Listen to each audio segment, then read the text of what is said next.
Good morning. आजची recipe एकदम खास आहे. फ्लावरच्या मागचा जो भाग असतो एकदम भारी असतो, खरं तर खायला टेस्टी असतो.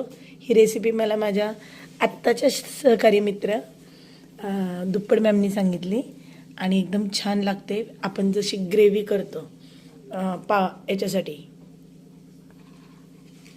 फुलकोबीसाठी किंवा पनीरसाठी, पनीरच्या सब्जीसाठी सेम तशी ग्रेव्ही करायची. आणि व्हेज लोकांसाठीचं चिकन म्हणतात ना, त्या टाईपमध्ये ही भाजी होती. त्याच्यासाठी सेम ग्रेव्ही करताना 4 कांदे भाजून घेतलेले आहेत. जो पाला आहे तो कोथिंबिरीसारखा मी याच्यामध्ये बारीक करणार आहे. साईडचा पाला कोथिंबीर टाकणार आहे, लसूण टाकणार आहे, 2 टोमॅटो आहेत. ग्रेव्ही होणार आहे, त्याच्यामध्ये थोडा मटार जाणार आहे आणि मस्त असं व्हेज चिकन म्हणतात त्या टाईपमध्ये ही भाजी तयार होणार आहे.